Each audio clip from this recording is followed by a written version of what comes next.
ఆ ఆ చీకటి శక్తుల బంధకాలు చిక్కబడ్డప్పుడు, ఆ శ్రమంలో ప్రాణాపాయ పరిస్థితుల్లో ఉన్నప్పుడు, దేవా నీవే దిక్కని ఆశ్రయమని ఆశ్రయించినప్పుడు, దైవజనులు సంఘబిడ్డలు వచ్చి ప్రార్థన చేసినప్పుడు, అప్పుడు అనకూడదు ఆ డైలాగు, మొత్తం ఒక దరికి వెళ్ళేవాళ్ళు నిన్ను మొత్తం దేశోపాడ పెట్టి వచ్చేవాడు. సంవత్సరానికి ఒకసారి ఏడూరు అని చెప్పని సంవత్సరికాన్ని ఏడూరు అంటారు. ఏది సంవత్సరానికి ఒకసారి సంవత్సరికం పెట్టుకునేవాళ్ళు. అప్పుడు అనలేదుగా డైలాగు. ఒడ్డెక్కిన తర్వాత చెప్పను పడను మొత్తాన్ని తగలబెట్టే రకాలు ఇవన్నీ.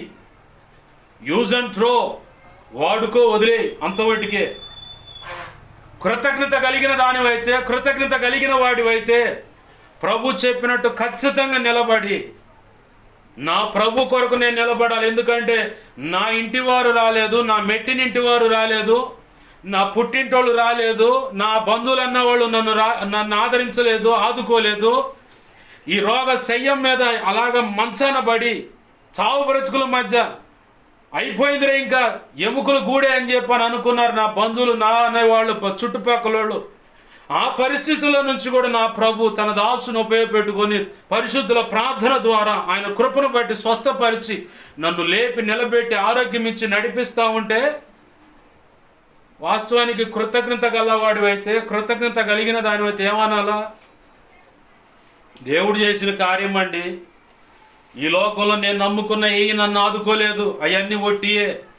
నా యేసయ్య మేలు చేశాడు, నా యేసయ్య మేలు చేశాడండి అని చెప్పని ఒకడు తెలివిగా అంటాడు, మేలు చేశాడు కాబట్టేగా బాప్తీసం పొందాం, బాప్తీసం పొంది ఆయన మొఖాన్ని వేసామని చెప్పి అన్నట్టుగా బ్రతుకుతూ ఉంటాడు. ఒకడు అనుకుంటా ఉంటాడు మేలు చేశాడని బాప్తీసం పొంది, బాగానే ఉంది.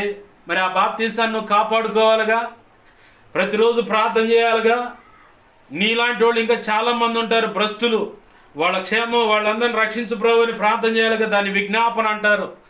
వాక్యం చదవాలా, చదువు లేదండి అంటాడు ఒకడు తెలియగా. వాక్యాన్ని వినాలిగా, ఏంది వాక్యాన్ని వినాలిగా, పరిశుద్ధాత్మ చేత నింపబడాలిగా. ఒకప్పుడు వదిలిపెట్టిన ఆ బీడి, సిగరెట్, ఖైని, గుట్కా, పాన్ పరాగు, తాగుడు ఇవన్నీ వదిలేయాలిగా. ఆ వ్యభిచారం, అక్రమ సంబంధాలు ఈడ్చి తన్నాలుగా. మరి ఎందుకని అవన్నీ గుప్పెట్లో పెట్టుకొని జేబులోనో, బ్యాగులోనో, ఇంట్లోనో ఓ మూల దాచిపెట్టుకొని ఎందుకు బతుకుతున్నావు? ఇంకా ఆ విగ్రహాలు ఎందుకు తీసేయట్లేదు నువ్వు?